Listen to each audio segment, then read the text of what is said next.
कथेचे नाव आहे शेवटची रात्र. ऑफिसची लाईट बंद करून ते आपापल्या घरी जायला निघाले. अजित, राजेश, कमल आणि ऋषी चौघे एकमेकांचे लहानपणीपासूनचे पक्के मित्र. कॉलेजमध्ये एकाच ठिकाणी शिक्षण झाल्यानंतर आता जॉबमध्ये सुद्धा एकत्र होते. हे मी काय म्हणतो, एवढे दिवस आपण बिना सुट्टीचे काढले. त्यात दिवाळीसुद्धा आपण कामच करत होतो. पण आता सिरियसली कंटाळा आलाय. असं वाटतंय थोड्या दिवसांसाठी कुठेतरी जाऊया फिरायला, राजेश उत्सुकतेने म्हणाला. त्याच्या वक्तव्याला उत्तर देत अजित म्हणाला, तसं तू म्हणतोस ते पण बरोबर आहे. थोडे दिवस तरी रिलॅक्स हवा आयुष्यामध्ये.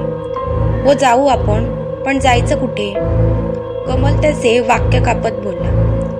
त्यावर राजेशने उत्तर दिले, आपण दिवा बेटवर जाऊया, मस्त फिरू, मनसोक्त पार्टी करू. इतक्या वेळ शांत असलेल्या ऋषीने दिवा बेटचं नाव ऐकल्यावर त्याचे मौनव्रत तोडले. अरे बाबांनो, तुम्हाला वेळ लागलंय. ते ठिकाण खूप दिवसांपासून बंद आहे आणि तिकडे खूप चित्रविचित्र हॉन्टेड घटना घडायच्या, पण बातम्या आल्या. अरे फट्टू, हम मौत से खेलने वाले लोग हैं. या असल्या बातम्यांवर आपण विश्वास नाही ठेवत. राजेश पुस्तिकपणे हसत म्हणाला. पण ऋषीला मात्र यामध्ये इंटरेस्ट नव्हता. तो म्हणाला, तुम्ही जा बाबा, करायचं ते करा. मी आपले मित्र म्हणून सांगायचं काम केलं. त्याच्या या वक्तव्यावर कमल चिडून बोलला. जा म्हणजे काय? तू सुद्धा यायचं आमच्यासोबत. आणि तिकडे बंदी असायला आपण काय दिवसांसाठी नाही जाणार तिकडे. रात्री जाऊ, पार्टी करू आणि दिवसा परत रिटर्न. आणि तू जर नाही आलास तर आम्ही पूर्ण ऑफिसभर पसरवू की तू किती फट्टू आहेस ते. ऋषीला आता गत्यंतर नव्हता आणि ते चौघे होतेच सोबत. नाईलाजाने त्याला सुद्धा त्यांच्यासोबत जावे लागले. तर दिवस ठरल्याप्रमाणे जागेवर आणि वेळेवर सर्वजण पोचले. जसा दिवस मावळला तसे ते डोईने त्या बेटाकडे जायला निघाले. सोबत खायला सामान, दारू, कॅम्पिंग, टेंट वगैरे सर्व गोष्टी घेतल्या. राजेश, अजित आणि कमल बिनधास्त होते. ऋषीच्या मनात मात्र असंख्य विचारांचे लपंडाव चाललेले होते. ते सर्व बंदराच्या जवळ जातच होते की अरे पोरांनो, मागला फिरा, परत जावा. इकडून गेला तर परत यायचं नाही. चौघांनी दचकून मागे बघितले. एक साधारण 70च्या आसपासचे आजोबा त्यांच्याकडे बघून इशारे करत होते. बघा, मी बोलत होतो ना, इकडे जाणे म्हणजे आपल्या जीवाशी खेळणे आहे. अजूनही वेळ गेलेली नाही. आपण परत जाऊया का? ऋषी अत्यंत भीतीच्या स्वरात बोलला. पण त्याला प्रत्युत्तर देत राजेश बोलला, गप तू, आता प्लॅन ठरलाय. इथपर्यंत आलोत, आता मागे नाही जायचं. त्या म्हाताऱ्याकडे लक्ष नको देऊ. सनकी वेडा वाटतोय तो. चला आपण. चौघे होडीमध्ये बसले. होडी संथ गतीने पाण्यात चाललेली. समुद्र भयंकर शांत होता. कानाला सुखावणारा लाटांचा आवाज आणि मध्येच होडीच्या इंजिनचा आवाज. या व्यतिरिक्त कोणतेही आवाज नव्हते. बेटावर पोचले तेव्हा चांगलीच रात्र झालेली. चंद्राचा प्रकाश रस्ता दिसण्यासाठी पुरेसा होता. बेटावर लाईट हाऊस आणि मोजकी घरं सोडली तर पूर्ण जंगल होतं. त्या घरांमध्ये सुद्धा कोणी राहत नव्हते. सर्व घरं ओसाड पडलेली आणि त्या लाईट हाऊसमध्ये लाईट हाऊस कीपर पण नव्हता. असे वाटत होते पूर्ण जगापासून त्या बेटाला सर्वांनी वाळीत टाकलं आहे. होडीतून उतरल्यानंतर जास्त लांब न जाता समुद्राच्या जवळच टेंट बांधले, शेकोटी पेटवली आणि सोबत असलेले सामान काढून प्यायला बसले. राजेश, कमल आणि अजित तिघेही पिणारे होते. ऋषी या व्यसनांपासून अलिप्त होता. त्याने फक्त खाणेच पसंत केले. गप्पा रंगल्या. ऋषी सोडता बाकी सर्वांची पिल्यामुळे शुद्ध हरपलेली. रात्र गडद होत चाललेली. आजूबाजूला भयान शांतता आणि त्यात मधून मधून समुद्राच्या लाटांचा येणारा आवाज, गार वाहणाऱ्या वाऱ्यांची झुळूक अंगाला स्पर्श करून जायची, तेव्हा सर्वांगावर शहारे आल्याशिवाय राहत नव्हते. शेकोटी पण आता हळूहळू विजू लागलेली. इतक्यात राजेशला लघुशंका आली. तो उठला आणि थोड्या अंतरावर लघुशंका करावयास जायला लागला. इकडे चौघे पण पिऊन मदमस्त झालेले. ऋषीसुद्धा आता डुलक्या घ्यायला लागलेला. पण वेळ झाला, पण राजेश काही परत आला नव्हता. अरे यार, हा राजेश कुठे मेला? आता इकडे चांगली मैफिल रंगलेली. कमल त्रासलेल्या स्वरात म्हणाला, अरे पडला असेल तो कुठेतरी. साला आपल्याला बोलतो मला चढतच नाही, आणि आता बघ. थांब, मी येतो बघून त्याला. अजित उठला आणि डुलत डुलत राजेशला शोधायला निघाला. अजित जसा शेकोटीपासून लांब लांब होत चालला तसा त्याला रस्ता कमी दिसायला लागला. थोडाच पुढे गेला असेल की त्याला पाठमोरा उभा असलेला राजेश दिसला. अरे राजू, तू इकडे आहेस आणि आम्ही तिकडे वाट बघतो तुझी. राजेश काहीच न बोलता तसाच उभा राहिला. आता काय अख्खा बाटल्या खाली करतो काय? चल लवकर, सगळे थांबले तुझी वाट बघत. तरी सुद्धा राजेश काहीही उत्तर न देता तसाच उभा राहिला. आता मात्र अजितला पुरता राग आला. तो चालत राजेश जवळ गेला आणि त्याने त्याचे हात पकडून त्याला मागे वळवले. राजेश जसा मागे वळला तसे अजितचे डोळे विस्फारले. हृदयाची धडधड इतकी जास्त वाढली की त्या स्मशान शांततेत त्याला स्पष्टपणे ऐकू येऊ लागली. राजेशचा चेहराच नव्हता, फक्त सपाट त्वचा, त्यावर ना डोळे होते, न नाक, नाही तोंड. अजित त्वरित 2 पावले मागे झाला. आतापर्यंत जेवढी पिलेली ती एका क्षणात सगळी उतरली. लगेच स्वतःला सावरले आणि धावत मागे आला जिकडे ऋषी आणि कमल होते. त्याला त्या अवस्थेत पाहून कमलने विचारले, काय रे, एवढं हाफायला काय झाले? काय भूतबीत बघितलेस की काय? आणि राजेश कुठे आहे? त्याला आणायला गेलेलास ना? कमलचे वाक्य पूर्ण होईपर्यंत अजितचा श्वास त्याच्या ताब्यात आलेला. तो म्हणाला, अरे अरे, तो राजेश तिकडे. अरे काय झाले? नेमका एवढा का बिचकतोस? ऋषीने आश्चर्याने विचारले. तो राजेश नव्हता, मी त्याला शोधायला गेलो. तो जिकडे उभा होता मी त्याला खूप हाका मारल्या, पण त्याने काहीच उत्तर नाही दिले. तसंच एखाद्या पुतळ्यासारखा उभा राहिला. आणि जेव्हा मी जवळ जाऊन त्याला हलवले तेव्हा त्याचा चेहरा बघितला. तो पूर्णपणे सपाट होता. त्याला डोळे, कान, नाक काहीच नव्हते. मी खूप घाबरलो आणि लगेच पळत आलो. अजित, तुझं डोकं फिरलंय. काहीही काय बोलतोस? पिऊन पिऊन त्या राजेशऐवजी तुलाच जास्त चढली. ही काय मस्करी करायची वेळ आहे का? कमल जरा चिडूनच बोलला. शांत व्हा, तुम्ही चौघे आधी. आपण एक काम करू, आपण तिघेही बघायला जाऊया. ऋषी त्यांना समजावत म्हणाला. तिघेही राजेश ज्या दिशेला गेलेला तिकडे जायला निघाले. मगाशी अजितला जिकडे राजेश दिसलेला तिकडे आता कोणी नव्हते. त्यांनी जवळपास आजूबाजूला सगळीकडे शोधले, पण राजेशचा कुठेच पत्ता नव्हता. हा नक्कीच रस्ता भटकला असेल. तरी बोलत होतो, नको इतकी पिऊ, आणि त्यात मोबाईल पण आपल्याजवळ ठेवून गेला. कमल त्रासलेल्या स्थितीमध्ये म्हणाला, एक काम करू, आपण तिघे वेगवेगळ्या ठिकाणी जाऊन त्याला शोधू, आणि ज्याला कोणाला भेटेल त्यांनी लगेच कॉल करा. ऋषी सर्वांना दिलासा देत म्हणाला. एव्हाना सगळ्यांची होती नव्हती ती सुद्धा उतरली. तिघे निघाले वेगवेगळ्या दिशेने. अजित गेला लाईट हाऊसच्या रस्त्याला, कमल गेला जंगलाच्या रस्त्याला, आणि ऋषी समुद्राच्या दिशेला. लाईट हाऊस चंद्राच्या प्रकाशात अजूनच भकास भासत होता. राजेशला हाका मारत अजित चाललेला की तितक्यातच लाईट हाऊसच्या वरच्या खिडकीमध्ये त्याला राजेश दिसला.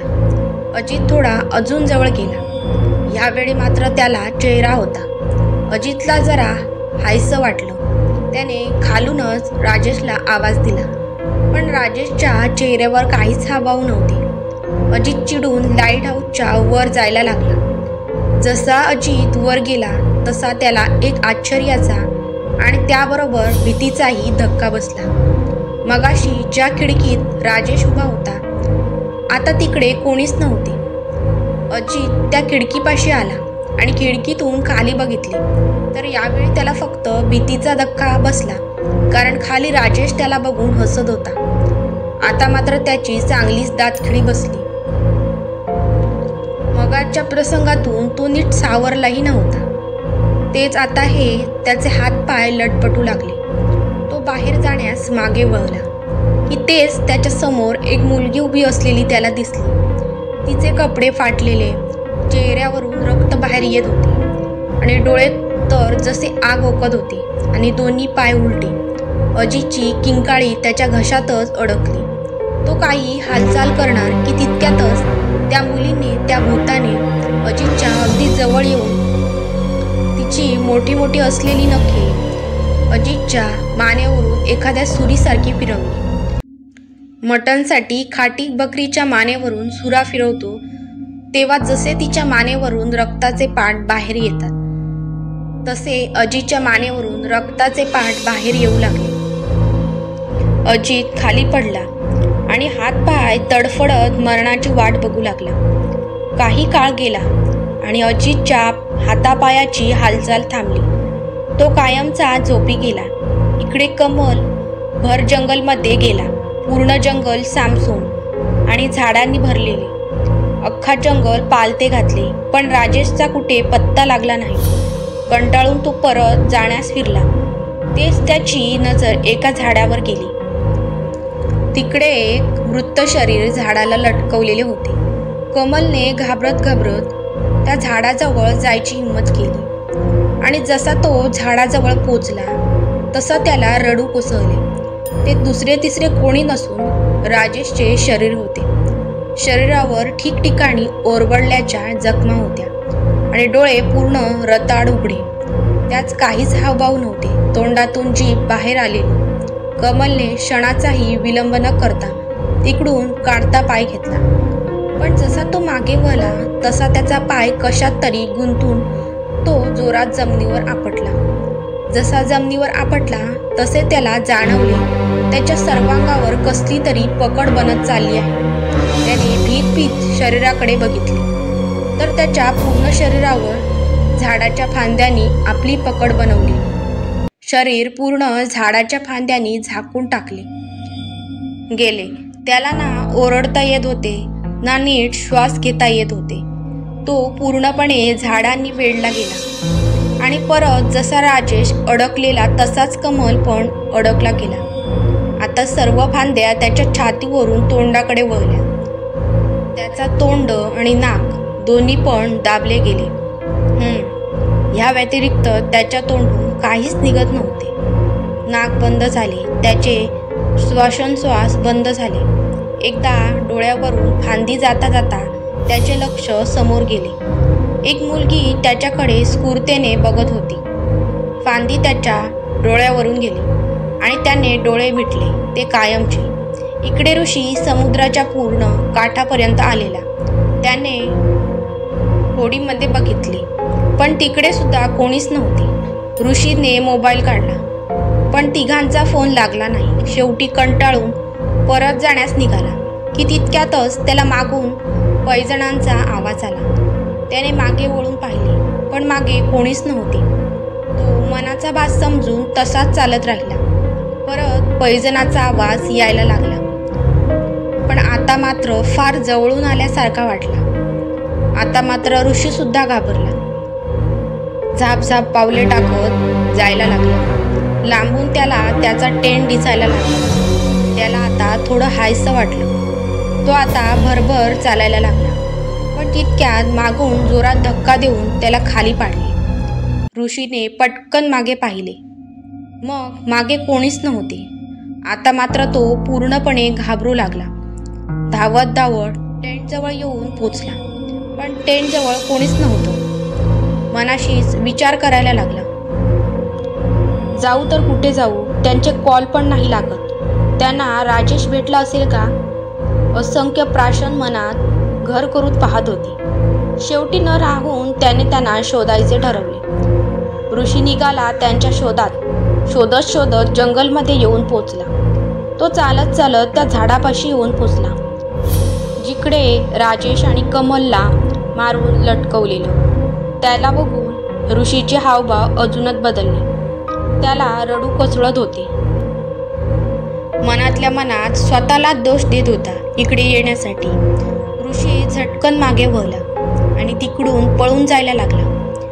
पण काही फायदा नव्हता. त्याला तसेच कोणीतरी खाली पाडले आणि पायाला झाडाच्या फांद्या गुंडाळून त्याला झाडावर उलटे लटकावले. इतक्यात ऋषीला समोरून एक पांढरी आकृती येताना दिसली. एक बाई चालत येत होती. ऋषीने नीट बघितले. सुजाता? ऋषीचे डोळे वाटरले. भर थंडीमध्ये सुद्धा घामाच्या धारा वाहू लागल्या. तिचे डोळे रागाने लाल झाले. दात खत. ऋषीकडे बघत ती म्हणाली, हो मी सुजाता. आठवलं तर असेलच. ऋषीच्या डोळ्यापुढे एक एक करून चित्र फिरत होते. 2 वर्षापूर्वी हे चौघे असेच फिरायला आणि पार्टी करायला ह्या बेटावर आलेले. त्यावेळी तिकडे लाईट हाऊस कीपर होता. त्याचं घर तिकडेच होतं आणि त्याच्यासोबत त्याची मुलगी असायची. घरचे गरीब होते. मुलगी अभ्यास करायला तिकडे नेहमी असायची. त्यावेळी लाईट हाऊस कीपर रात्रीच्या ड्युटीला होता. हे पार्टी वगैरे करून पूर्णपणे टाईट होऊन मस्ती करायला लागले. त्यांना समजले की तो ड्युटीला गेला आहे आणि घरी ती मुलगी एकटीच आहे. या तिघांनी संधी साधून तिच्यावर अमानुषपणे अत्याचार केला. तिच्या अब्रूचे आणि तिच्या शरीराच्या चितड्या केल्या. ऋषी हे सर्व लांबून बघत होता. पण त्या तिघांना अडवण्याखेरीज तो काहीच करू शकत नव्हता. नाहीतर दारूच्या भरात त्याने ऋषीला सुद्धा मारायला पुढे मागे बघितले नसते. सगळी घटना झाल्यानंतर त्या तिघांनी ऋषीला धमकावले, कोणालाही न सांगण्याबद्दल. ऋषीला नाईलाज झाला आणि त्याने ही गोष्ट कोणालाच कळवली नाही. लाईट हाऊस कीपरला त्याच्या मुलीचे मृत्यू सहन झाले नाही आणि त्याने सुद्धा त्याच्या राहत्या घरी आत्महत्या केली. एक सुखी हसते खेळते परिवार त्या तिघांनी एका रात्री संपवले होते. आणि हे लपून ठेवून कुठे ना कुठे ऋषी सुद्धा जबाबदार होताच. ऋषीचे हातपाय गळायला लागले. त्याने तिच्याकडे माफीची भीक मागितली पण त्याचा काहीच फायदा झाला नाही. ती त्याच्या जवळ आली. तिचे रूप आता खूपच विद्रूप झालेले. नाकातोंडातून रक्त येत होते. तिने तिची नखे वरती केली आणि ऋषीच्या कपाळावर जोरात वार केला. ऋषीने वेदनेने एक जोरात किंचाळी मारली आणि बेशुद्ध झाला. सकाळ झाली. आजूबाजूला लोक जमले. पोलीस आणि गावकरी मंडळी होती. त्याने पोलिसांना काहीतरी बोलताना ऐकले. ते म्हणत होते, या 3 डेड बॉडीज पोस्टमॉर्टमला न्या आणि ह्या वेड्याला वेड्याच्या इस्पितळात न्या. गावकरी सांगतात. ज्यावेळी ऋषीला नेत होते तेव्हा ऋषी डोक्याला जखम दाखवून खूप विनवण्या करत होता. मी वेडा नाही आहे. पण त्यांचे कोणीच ऐकले नाही.